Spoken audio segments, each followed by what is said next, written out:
જેવું ઘટના પૂરું થાય છે ક્યાંય પણ એને અંદર તૃપ્તિ થતું નથી કે આ ઘટના મેં ટોટેલિટીથી પૂર્ણ રીતે મેં કર્યું. હવે જ્યાં સુધી આપણી અંદર આ છે ત્યાં સુધી આપણે બ્રહ્મરંધ્રની અંદર પ્રવેશ કરી શકતા નથી. અને બ્રહ્મરંધ્રની અંદર જેવું આપણે પ્રવેશ કરીએ છીએ એટલે કણવ મુનિનું આશ્રમની અંદર ત્યાં જે આપણને મળે છે એ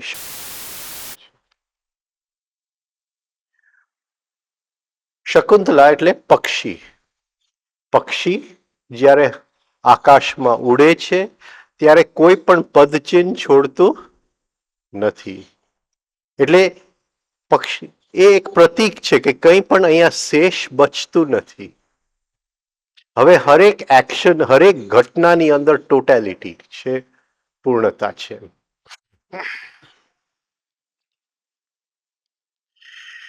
બીજું આપણે ઇન્દ્રનું જોયું કે ઇન્દ્ર એટલે the lord of the senses, 5 ઇન્દ્રિયનો જે માલિક છે. અને યોગી જેવું એનું કોન્શિયસનેસ 5 ઇન્દ્રિયોમાંથી મુક્ત કરે છે. અત્યારે આપણું કોન્શિયસનેસ 5 ઇન્દ્રિયથી બંધાયેલું છે. હરેક ક્ષણે માંથી જે દેખાય છે, જે સંભળાય છે, એ આપણો ચિત્તની વૃત્તિને ખેંચી જાય છે. હા, તો એ ચિત્તની વૃત્તિ આપણે 5 ઇન્દ્રિયોમાંથી વિશ્વમિત્રએ મુક્ત કરી. Vishwamitra, right? Cosmic consciousness, universal mind. હવે ઇન્ડિવિજ્યુઅલ માઇન્ડ ન રહ્યું, યુનિવર્સલ માઇન્ડ.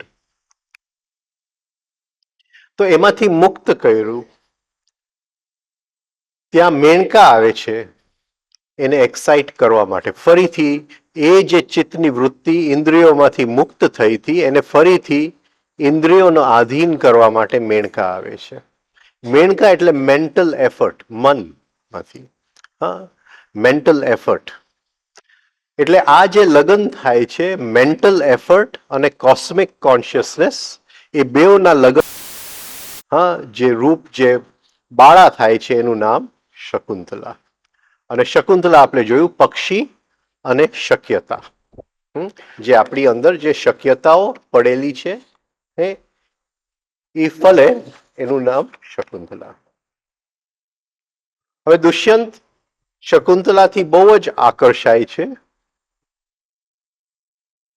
દુષ્યંતનું જરાક આપણે સમજી લેવું પડે કે દુષ્યંત 2 રોલની અંદર છે અને એક સાથે ભજવે છે.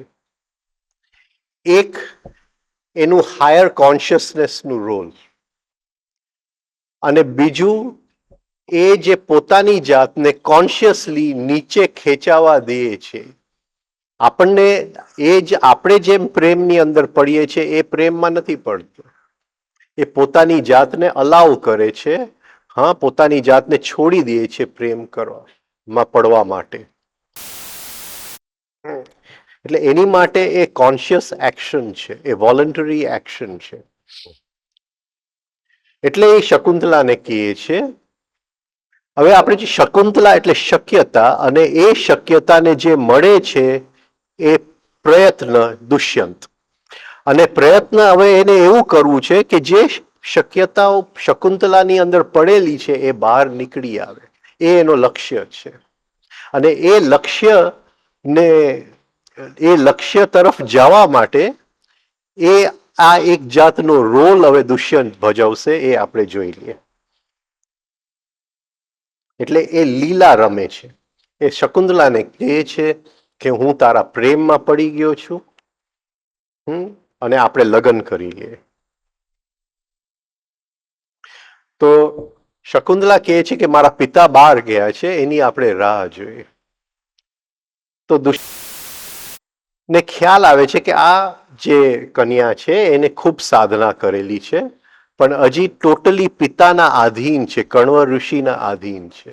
હવે એની ઈચ્છા છે કે આ પોતાના પગે ચાલે, એટલે એ કહે છે કે ત્યાં સુધી હું રાહ જોઈ શકું એમ નથી. આપણે તો લગ્ન અત્યારે જ આ ક્ષણે જ કરી લઈએ. You are your own mistress. હા, એટલે તું કોઈના આધીન નથી, તું તારી મેળે તું નક્કી કરી શકે અને તું મારી સાથે લગ્ન કરી લે. એટલે શકુંતલા હવે સામે શરત મૂકે છે કે મારી યોનિમાંથી જે બાળકનો જન્મ થાય, હા, એ તારા રાજ્યનો, હા, એ રાજા બનશે. એ જો તને સ્વીકાર હોય તો હું તારી સાથે લગ્ન કરું. પછી દુષ્યંત જાત જાતના લગ્નોના વર્ણન કરે છે. એ અત્યારે ટાઈમ નથી આપણે બધામાં જઈ શકીએ. એમાં કહે છે કે સૌથી ઉત્તમ જે છે એ ગાંધર્વ વિવાહ છે અને આપણે ગાંધર્વ વિવાહ કરી. આમ કરી અને દુષ્યંત કહે છે કે હવે હું રાજધાની, એ લોકો લગ્ન કરી લે છે, લગ્ન કોન્ઝ્યુમેટ થઈ જાય છે અને દુષ્યંત કહે છે કે હવે હું રાજધાની નીકળી જાઉં અને હું તને બોલાવી લઈશ. પછી ઋષિ પાછા આવે છે જંગલમાંથી અને શકુંતલા શરમાય છે, એટલે એને ખ્યાલ આવે છે કે કંઈક ગોટાળો થયો છે. એટલે એ આંખ બંધ કરીને બધું જાણી લે છે કે શું થયું હતું અને શકુંતલાને કહે છે કે તે બહુ સારું કર્યું, દુષ્યંત સાથે લગ્ન કરી લીધા અને તારો જે દીકરો થશે, હા, એ આખી સૃષ્ટિનો રાજા થશે. 3 વર્ષ થયા દુષ્યંતે તો શકુંતલાને આવી, પણ શકુંતલાને 3 વર્ષ પછી એક બાળક થયો. હવે આ 3 વર્ષનું પીરિયડ જે છે એ બહુ સિગ્નિફિકન્ટ છે. આપણે જ્યારે જન્મ લઈએ છીએ ત્યારે ઘણી બધી શક્યતાઓ સાથે જન્મ લઈએ છીએ.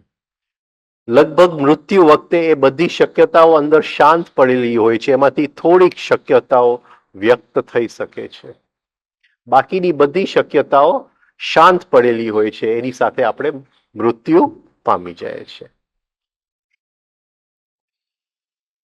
હવે એક શક્યતા આપણી અંદર પડેલી છે, એને બીજથી બહાર કાઢવા સુધી એને એક પોટેન્શિયાલિટીમાંથી એકચ્યુઆલિટી, એટલે જે અંદર બીજ રૂપે પડેલું છે એને મૂળ રૂપે લઈ આવવું, સ્થૂલ રૂપે લઈ આવવું.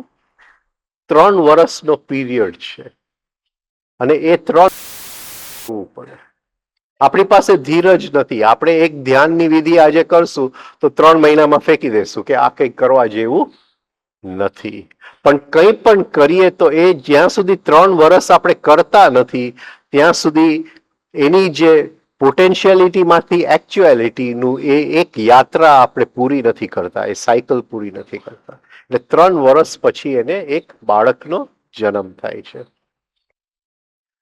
6 વર્ષ બીજા નીકળી જાય છે અને એ બાળક 6 વર્ષનો થાય છે.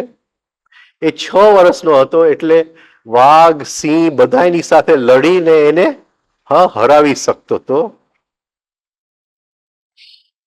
હાથીઓ,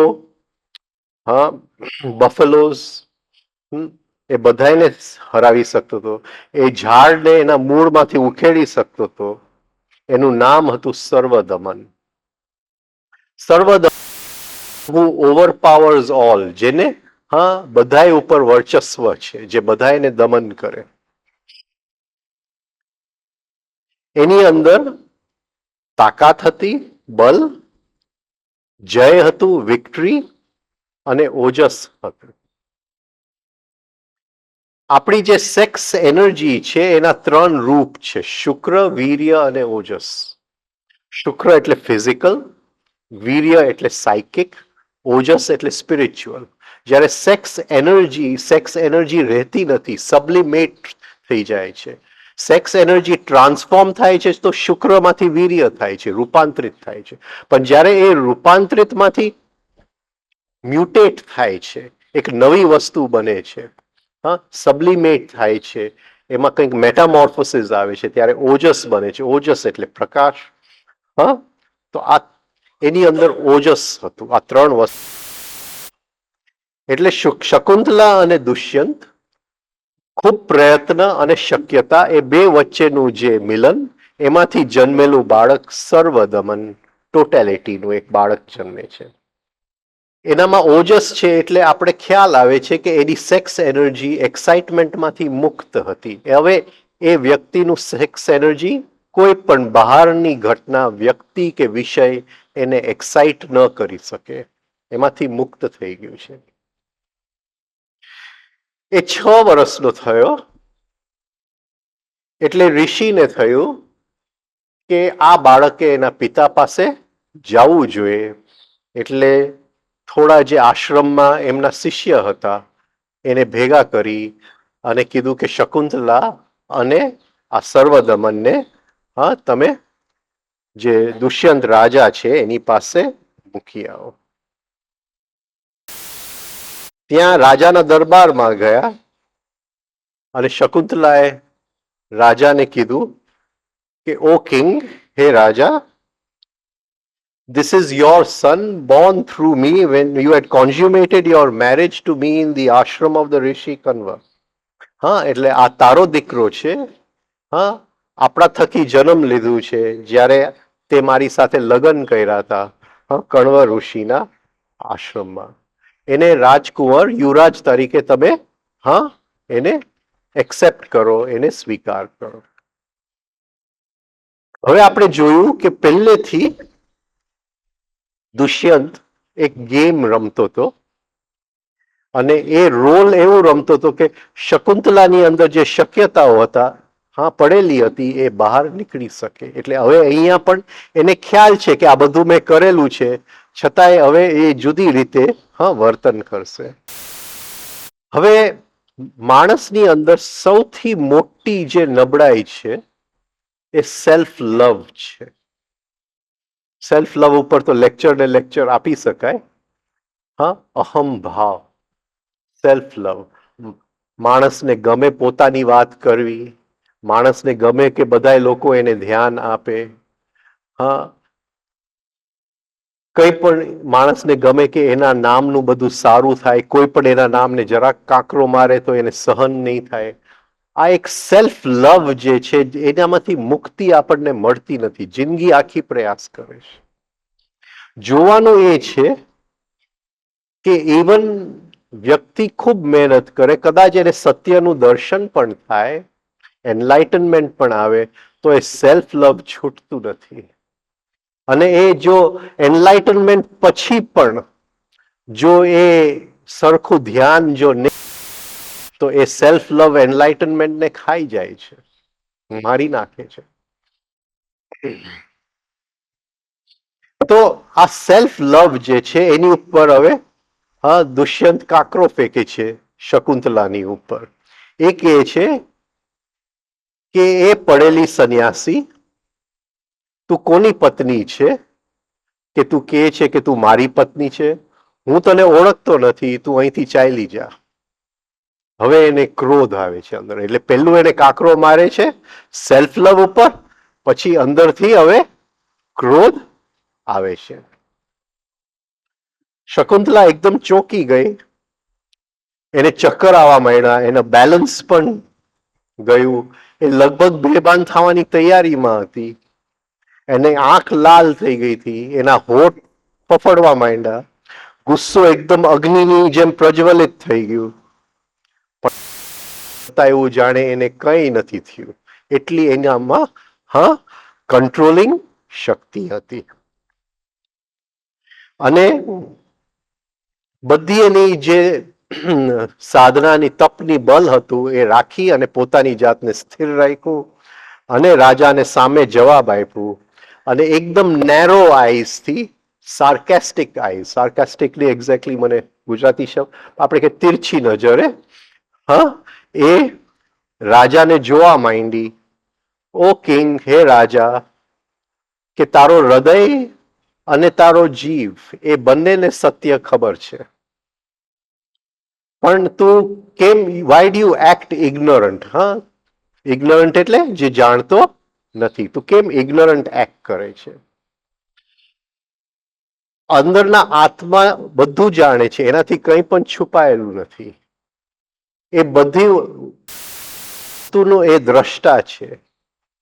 એ બધાય ઋષિઓની અંદર એ જૂનામાં જૂનો ઋષિ છે, પ્રાચીનમાં પ્રાચીન ઋષિ છે.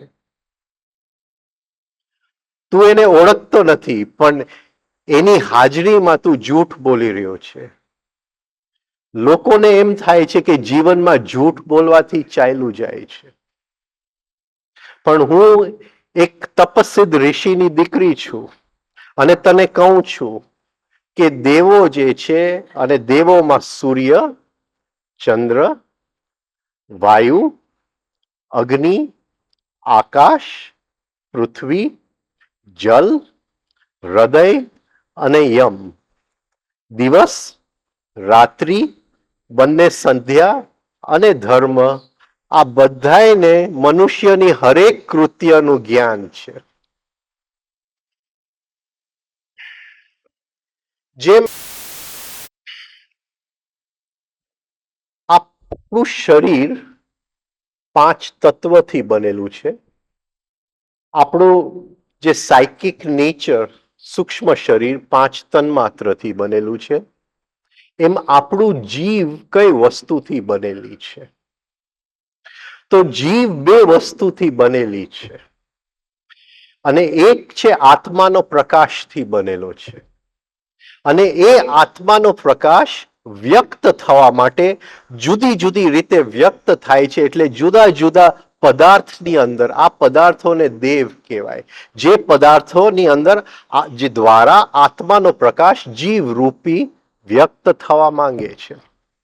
અને આ પદાર્થોના એને નામ આપ્યા: સૂર્ય, ચંદ્ર, વાયુ, અગ્નિ, આકાશ, પૃથ્વી, જલ, હૃદય, યમ, બંને સંધ્યા અને ધર્મ.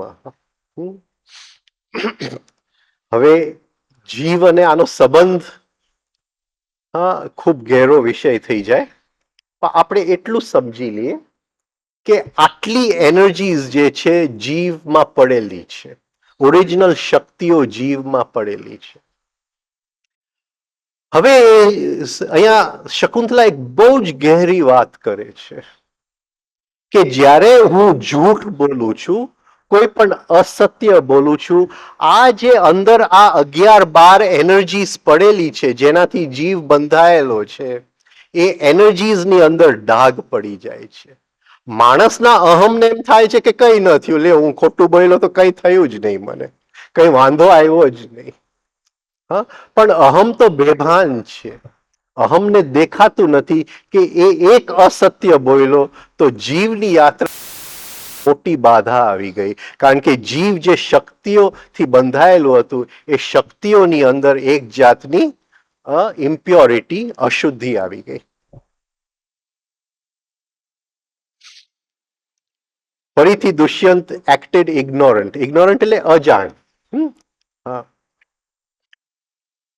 એને 2 વસ્તુ દેખાણી શકુંતલાના સબકોન્શિયસ માઇન્ડમાં, અને એ વસ્તુમાંથી શકુંતલાને એને મુક્ત કરવું હતું.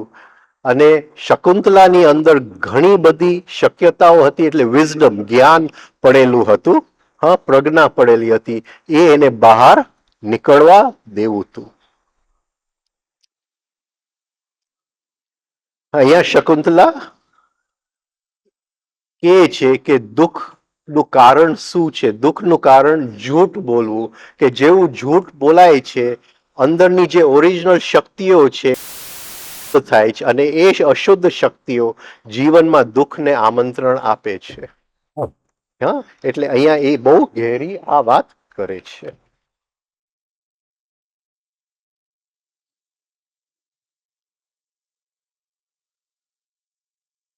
હવે આપણે જોયું કે શકુંતલાની અંદર ખૂબ ગુસ્સો હતો અને ખૂબ સેલ્ફ લવ આવી ગયું, પણ છતાંય એના હોઠમાંથી જે શબ્દો નીકળે છે એ ખૂબ જ્ઞાનથી ભરેલા શબ્દો નીકળે છે, અને એ જે જ્ઞાન અંદર છુપાયેલું હતું એને કાઢવા માટે દુષ્યંતે આ પ્રયાસ કરેલો. ઓ નોબલ કિંગ, હે રાજા, હા, આ તારી પત્ની તારી સામે ઊભી છે. મારું હોવાપણું એવું પૂજા કરવી જોઈએ, પણ એની બદલામાં તું મારી ઉપર એક પછી એક ઇન્સલ્ટ, એટલે ઇન્સલ્ટ શું કહેશું, અપમાન ફેંકે છે. જાણે કે હું કોઈ નીચી જાતની વ્યક્તિ હોઉં અને જે રસ્તા ઉપર જે સ્ત્રીઓ હોય એવી સ્ત્રી હું હોઉં, એવી રીતે તું મારી સાથે વ્યવહાર કરે છે. આઈ એમ પ્લીડિંગ વિથ યુ, હું તને તારી સાથે એક જાતનું અરજી કરું છું તારી સામે. તારી સામે અરજી મૂકું છું કે મને તું જાણ, પણ એની બદલામાં તું મારી ઉપર અપમાન ના વરસાદ છોડી દે છે. હવે જો તું મને ઇનકાર કરીશ અને જો તું મને નહીં સ્વીકારે તો તારું માથું ફાટી જશે અને એના 1000 કટકા. એટલે હજી એને એક અભિમાન છે પોતાના તપના બલ ઉપર. હજી દુષ્યંતનું તપ એ ઓળખી શકતી નથી. એ કહે છે કે જે પ્રાચીન ઋષિઓ હતા એને સ્ત્રીના જુદા જુદા રોલ્સ કીધેલા છે, જુદા જુદા સ્ત્રીના ફંક્શન્સ કીધા છે. હા, તો આ હું તારી સાથે તને કહું છું. જે પત્ની છે, જે વાઇફ, એને જાયા કહેવામાં આવે છે, અને જે એનો દીકરો જન્મ લે છે એને પુત્ર કહેવામાં આવે છે. હવે એ ખૂબ ગહેરી અહીંયા વાત કરે છે કે જે પિતાનું ફોર્મ છે, જે પિતાનું આકૃતિ છે, એ રિપીટ દીકરાની અંદર, જાયા એટલે જન્મ આપવું, જે જન્મ આપે છે, એટલે બાળકને સ્ત્રી જન્મ આપે છે, પણ એ બાળકની અંદર જે મેગ્નેટિઝમ છે, જેના દ્વારા એ ફોર્મ બને છે, એની જે બ્લુ પ્રિન્ટ બને છે, એ પિતામાંથી આવે છે. અને એ પિતાની આકૃતિ આ રીતે રિપીટ થાય છે. એટલે હરેક પિતાની અંદર એક કન્ટિન્યુઇટી, એક ચાલતું આવું એક કન્ટિન્યુઇટી, એક તાંતાની એક એની અંદર ઈચ્છા છે કે મારા દીકરાની અંદર હું જીવું, એના દીકરાની અંદર હું જીવું, એના દીકરાની અંદર હું જીવું, એક એને કન્ટિન્યુઇટીનો. એટલે એ કન્ટિન્યુઇટીનું એમનેમ નથી આવતું. આપણે જોયું કે આપણી અંદર 3 વસ્તુ છે: જીવન સૂર્યમાંથી, ફોર્મ એટલે આકૃતિ ગ્રહોમાંથી, અને અંદરનું તત્વ માંથી. તો આ જે ગ્રહોમાંથી ફોર્મ આવ્યું છે, એક આર્કિટેક્ટ ઘરનું ફોર્મ બનાવે છે. એ ઘરને બનાવતો નથી, પણ ઘરનું ફોર્મ બનાવે છે. તો આપણે હજી આપણા માતા અને પિતા ભેગા થાય છે એની પહેલા આપણું ફોર્મ નક્કી થઈ ગયું હોય છે. એ ગ્રહોની અંદર નક્કી થઈ ગયું. અને એ કયું ફોર્મ છે? એ પિતાનું એક ફોર્મ છે જે રિપીટ થાય છે, અને એ ગ્રહો દ્વારા આપણી અંદર રિપીટ થાય છે. તો એ કહે છે કે પુત્રની અંદર પિતાનું ફોર્મ રિપીટ થાય છે. અત્યારે ડીએનએ ટેસ્ટિંગ આવ્યું છે, અને ઘણા બધા ક્રાઇમ્સ ડીએનએ ટેસ્ટિંગથી સોલ્વ થાય છે. તો ડીએનએ થી ખબર પડે કે આ જે બાળક હતો એ કોનો દીકરો હતો. પણ આ ડીએનએ થી ખૂબ ગહેરી અહીંયા આ વાત શકુંતલા કરે છે. એક કન્યા લગ્ન કરે છે ત્યારે એને પત્ની કહેવામાં આવે છે, પણ જ્યારે એના પેટમાં બાળક રહી જાય છે, એ પ્રેગ્નન્ટ થઈ જાય છે, ત્યારે એને પત્ની કહેવામાં નથી આવતું, એને જાયા કહેવામાં આવે છે, કારણ કે હવે એ જન્મ આપવા માટે તૈયાર છે. પુત્ર પુ માંથી આવે છે, પુત્ર. હવે આ ખૂબ ગહેરી વસ્તુ છે, જરાક સમજવાની કોશિશ કરીએ આપણે. પુ એટલે સફરિંગ, પર્ગેટરી, અગ્નિ. to transcend, to go beyond, to go beyond suffering. આપણું બધી જે સફરિંગ જે છે એ અતૃપ્તિના કારણે છે. અતૃપ્તિમાંથી આપણે બીજ વાવીએ છીએ, એ બીજમાંથી દુઃખને આપણે આમંત્રણ આપીએ. હર ક્ષણ જો તૃપ્તિ હોય તો આવતા ક્ષણમાં દુઃખ આવી. જ્યાં અતૃપ્તિ છે ત્યાં અગ્નિ છે, પર્ગેટરી, પુ નામનું નરક માંથી જે તારે એ પુત્ર. પુ એટલે પર્ગેટરી, નરક. હવે મારી હું આવતીકાલે સે મરી જાઉં, તો મરી જાઉં તે વખતે મારી ઘણી બધી ઈચ્છાઓ જે છે એ અતૃપ્ત રહી જાય. એકચ્યુઅલી માણસોને મૃત્યુનો ભય નથી, પણ ઈચ્છાઓ અધૂરી રહી જશે એનો ભય છે. કેટલી તો મારી ઈચ્છાઓ અધૂરી રહી જશે.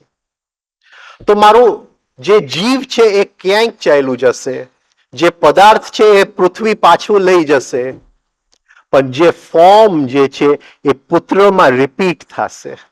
એટલે એ જ વસ્તુ જેની માટે મારું જીવ તડપતું હતું, ભલે જીવે બીજું જન્મ ક્યાંક લઈ લીધું, પુત્રની અંદર એ વસ્તુનું એને સેટિસ્ફેક્શન આવશે, એ વસ્તુ પૂરું, કારણ કે એનું ફોર્મ રિપીટ છે. જ્યાં પણ આપણે જન્મ લીધો હોય એ ફોર્મ ત્યાં કનેક્ટેડ છે, એટલે એ જે એને તૃપ્તિ મળે છે એનો એક ભાગ એ જીવને મળે છે. આ પકડાય છે હું શું કહેવા માંગુ છું?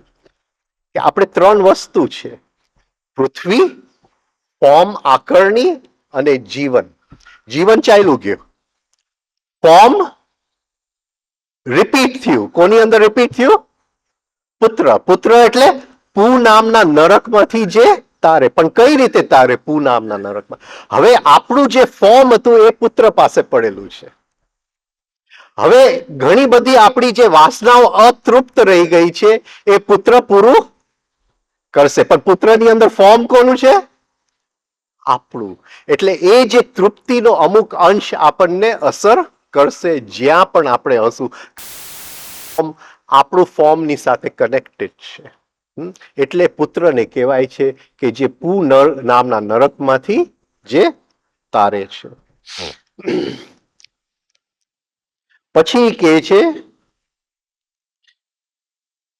કે પત્ની એને કહેવાય જેને ઘર સંસાર એકદમ સારી રીતે ચલાવતા આવડતું જોઈએ, અને જેની અંદર એક વિલિંગનેસ એટલે તૈયારી, પુત્રને જન્મ આપવા માટે, એને પત્ની કહેવાય.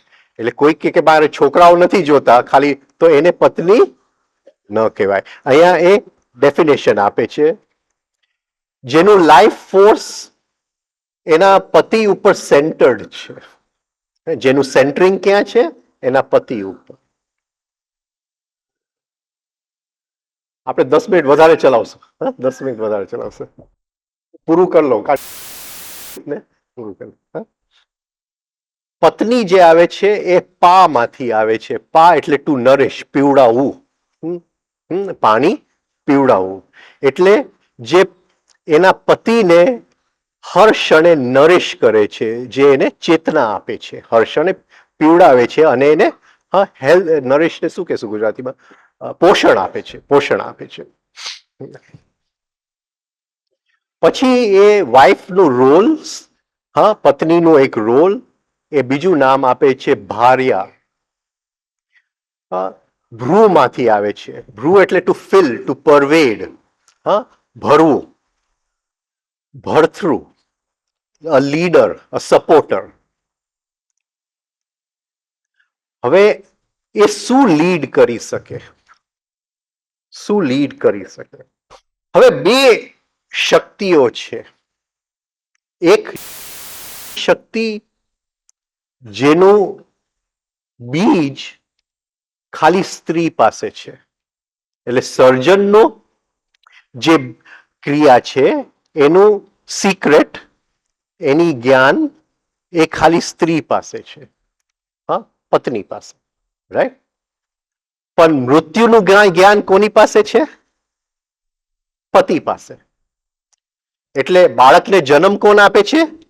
પત્ની આપે છે. એટલે એની પાસે સર્જનનું, પણ જે વીર્ય મૂકે છે અને એ વીર્ય પોતે મરી જાય છે અને બાળક બને છે, એ જ્ઞાન કોની પાસે છે?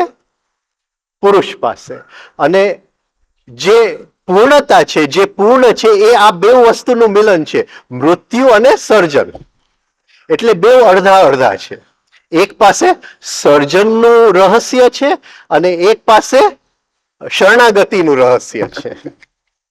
એટલે સ્ત્રી શરણાગતિનું, મૃત્યુનું રહસ્ય પુરુષ પાસે શીખે અને પુરુષ સર્જનનું રહસ્ય સ્ત્રી. એટલે પુરુષ સ્ત્રી બની જાય અને સ્ત્રી પુરુષ, આને લગ્ન કહેવાય. આ એકબીજાના રોલ્સ એ લોકો એક્સચેન્જ કરી લે. હવે એ અહીંયા કહે છે, ધ લીડર, ધ સપોર્ટર, કે એ કહે છે કે ખાલી એક પત્ની છે એ જન્મ આપવાનું રહસ્ય જાણે છે, કારણ કે એ જ જન્મ આપે છે. એ કહે છે કે ઋષિઓ કહે છે કે જે બાળક જન્મ લે છે એ 3 ગુણના રમતથી જન્મ લે છે. એટલે એ જે 3 ગુણ જે છે, એ જે પત્ની છે એની ઉપર, એની અંદર એ 3 ગુણ રમતા હોય છે અને એ 3 રીતે રમતા હોય છે. આનંદ, લક્ષ્મી, આનંદ એટલે ખુશી, હેપીનેસ, જોય. લક્ષ્મી એટલે પ્રોસ્પેરિટી અને ધર્મ, એટલે સત્યનો માર્ગ, અંદરના જીવ તરફ આત્માને ઓળખવાનો માર્ગ જે છે એને ધર્મ કહેવાય. રાઈટ? તો એ કહે છે કે આ 3 વસ્તુ કોની અંદર પડેલી છે? એ પત્નીની અંદર પડેલી છે. અને તું મને જાણવા માટે અને આ 3 વસ્તુ ને જ્યારે એ પુરુષ એને ઓળખે છે ત્યારે એ પત્નીને ભાર્યા કહેવાય છે, ભાતૃ, જે લીડ કરે છે, એ આ 3 વસ્તુ તરફ લઈ જાય છે, છતાંય એ તું મને ઓળખવા તૈયાર નથી. પછી કહે છે કે પછી વાઇફનો બીજો રોલ છે જેને પ્રિયમવદ કહેવામાં આવે છે. પ્રી, ટુ પ્લીઝ, ખુશી આપવું, પ્રી. ટુ પ્લીઝ, ટુ સૂધ, સાંત્વના આપવું. વદ એટલે ટુ સ્પીક, બોલવું. એટલે પત્ની જો હર ક્ષણે એવા શબ્દ બોલતી હોય જે પ્લીઝિંગ હોય, જે પતિને ખુશી આપે, પતિને સાંત્વના આપે, એવા શબ્દ જો બોલતી હોય તો એ પત્નીને પ્રિયમવદ કહેવામાં આવે છે. એટલે જ્યારે પતિ એકલો હોય, જ્યારે પતિ ને સપોર્ટની જરૂર હોય, તો શબ્દ વડે એ પતિને સપોર્ટ આપી શકે અને એનું એકલપણા દૂર કરી શકે, એને પ્રિયમવદ કહેવામાં આવે છે.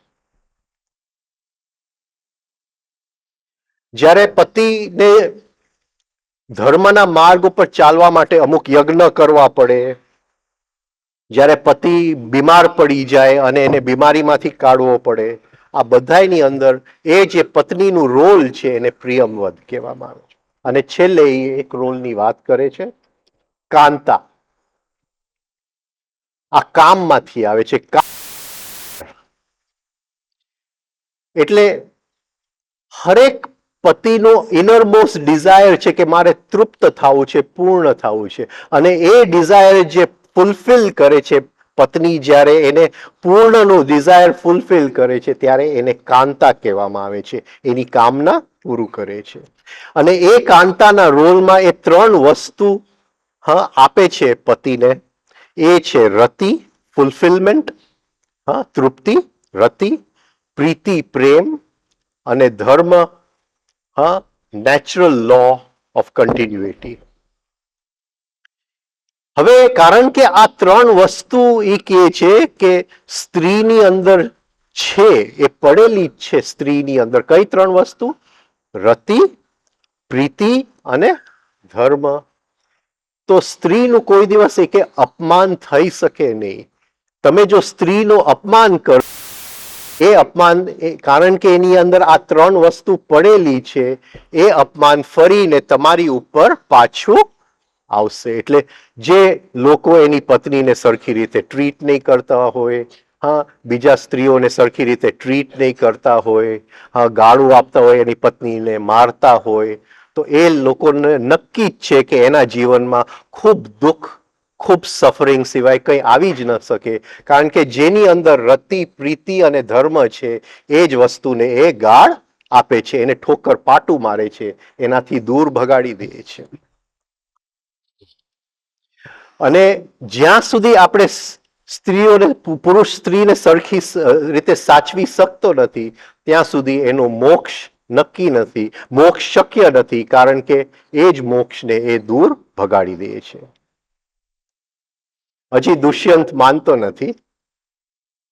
દુષ્યંત જોઈએ છે. કોઈ કહી શકે શેની રાહ જોઈએ છે? કઈ વસ્તુની રાહ? દુષ્યંતને અંદર તો ખબર પડી ગઈ છે, પણ એ થર્ડ ફોર્સની રાહ જોઈએ છે કે પ્રકૃતિમાંથી એને જે અંદરથી ખબર પડી છે એ કન્ફર્મેશન આવી જાય. આપણે જીવનમાં ઉતાવળીએ છીએ. આપણે કોઈ દિવસ બહાર પ્રકૃતિ આપણી સાથે છે કે નહીં એ જોવા માટે થંભતા જ નથી. ગમે ત્યાં આપણી ઈચ્છાઓ પૂરી કરવા દોડીએ જ છે. પણ દુષ્યંત ત્યાં સ્થિર છે. એને તો અંદર ખબર પડી ગઈ છે, પણ પ્રકૃતિમાંથી કોઈક સંકેત આવે એની રાહ જોઈ રહ્યો છે. એટલે હજી એને છેલ્લો કાકરો મારે છે જોવા માટે કે હજી એ મુક્ત થઈ કે નથી થઈ. કે તારો જન્મ એકદમ આવેગમાંથી જન્મ થયો છે. તારો જન્મ ખાલી સેક્સ ખાતર જ જન્મ થયો છે. કાસ્ટની છે, નીચલા કાસ્ટની છે, તું વેશ્યા છે. હું તને ઓળખતો નથી, તારા દીકરાને ઓળખતો નથી, કે તને ખોટું બોલતા સિવાય કંઈ આવડતું જ નથી લાગતું. તને આજથી કોઈ તારો વિશ્વાસ કરશે નહીં, તું અહીંથી ચાલી જા. પછી શકુંતલા કહે છે કે હું ચાલી જાઉં છું, પણ તારા દીકરાને તો તું સ્વીકારી લે, કારણ કે એના નસીબમાં છે આ પૃથ્વી ઉપર રાજ કરવું. એટલે કાં તો તું એને સ્વીકારી લે, કાં તો એના નસીબમાં જ છે તો એ તને હરાવીને પણ એ કહે છે કે તારા દીકરાને તું સ્વીકારી લે, કારણ કે એના નસીબમાં છે પૃથ્વી ઉપર રાજ કરવું. અને એ જ વખતે આકાશવાણી થાય છે. અને આકાશવાણી એ થાય છે કે હે દુષ્યંત, આ તારી જ પત્ની છે, આ તારો જ બાળક છે, એને તું સ્વીકારી લે. એનું નામ ભરત છે. અને આ જે દેશ બધાય ઋષિઓથી રક્ષાયેલું છે એ દેશ એના નામે પડશે. તો એનું નામ આ દેશને અપાશે. પછી દુષ્યંત શકુંતલાને કહે છે કે એને શું કામ આ એક્ટિંગ કર્યું? કારણ કે એની અંદર જે છેલ્લો અહમ હતું શકુંતલાની અંદર, એ અહમને એને તોડવો હતો. એટલે એને આ કરવું હતું. એનું જે ઇમેજ હતું અંદર, સેલ્ફ ઇમેજ હતું, એ સેલ્ફ ઇમેજને એને કાઢી નાખવું હતું. વર્ષોની તપશ્ચર્યા શકુંતલાએ કરેલી, પણ છતાંય એ અહમ ભાવ અંદર રહી ગયો હતો. એ કાઢવા માટે એને આ બધી પ્રયાસ કરી હતી. અને એટલે એને આ બધું કરેલું. આપણે પહેલા બોલી ગયા છે, અત્યારે તો આપણે કે કોઝ અને ઇફેક્ટ. અને આ જે રોલ્સ ઓફ અ વાઇફ જે શકુંતલા કે સ્ત્રીના જુદા ફંક્શન્સ જે શકુંતલા કહે છે, એ આપણે થોડા ઉપરથી જોઈ ગયા. એની અંદર કોઝ અને ઇફેક્ટ, કારણ અને એનું કાર્ય, એ બંનેની ખૂબ ગહેરાઈના નિયમો એની અંદર પડેલા છે. અહીંયા પૂરું કરીએ. આપણે 10 મિનિટ આજે જરા વધારે બેસશું. 10 મિનિટ મેં વધારે લઈ લીધા છે. તો આ પૂરું કરવું હતું. આવતીકાલ સવારે આપણે પેરેન્ટ્સ સાથે બેસશું, એટલે અહીંયા પૂરું કરવું જરૂરી હતું. Thank you.